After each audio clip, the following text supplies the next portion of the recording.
Publications, Scholarship, and Intellectual Property. This is the segment where you will include academic publications, reviews and editing, disseminations, creative projects, data and process, legal, and intellectual property.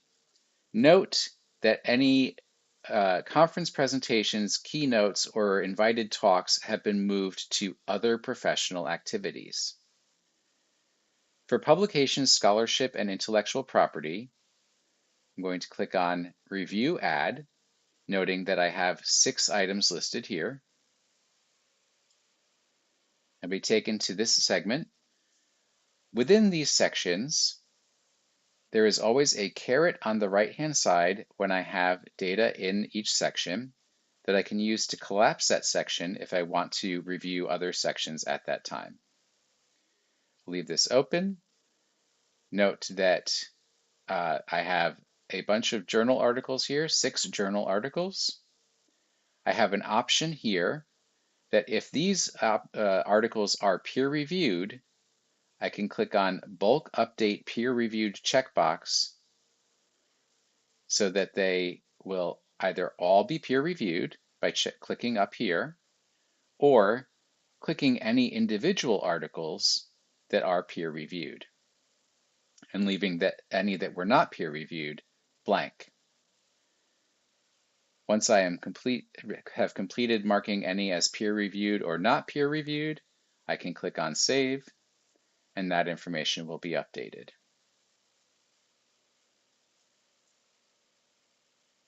If I need to edit the text for any of these articles, I can click on the pencil on the right-hand side and make any changes that I need.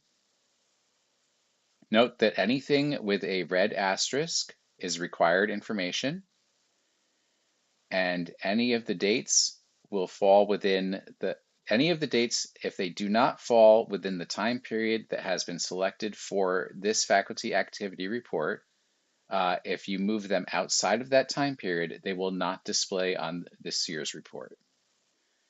You also have the option to select that this is only going to be used for merit or tenure promotion only. You can remove an item so that it is no longer part of your listing, cancel out of the edit, or save any changes. You also have the option to add any other publication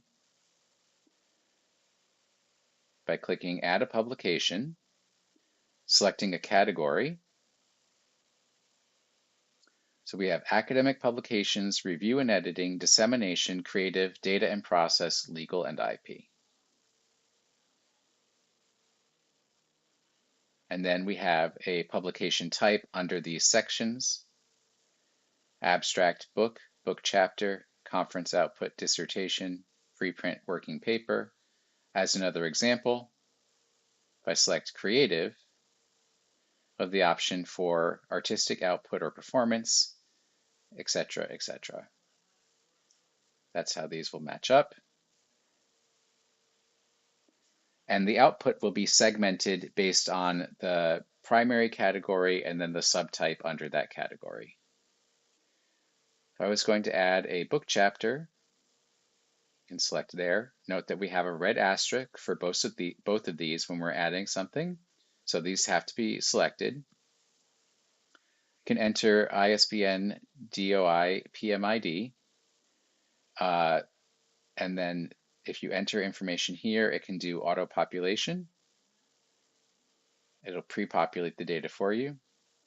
Once again, you can enter the publication date.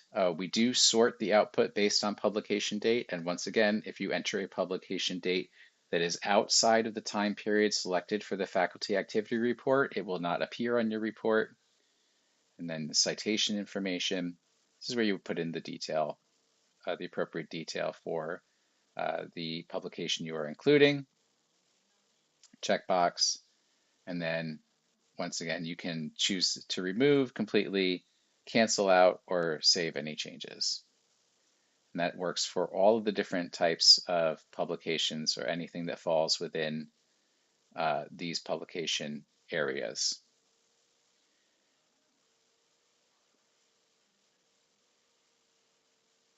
once I've done reviewing and entered any other publications that aren't showing up here, I will click Confirm. And on the main page, this count will update if I have added any publications, and this button will change to Reviewed Edit Again, which I can also click on if I need to go back and make any additional changes.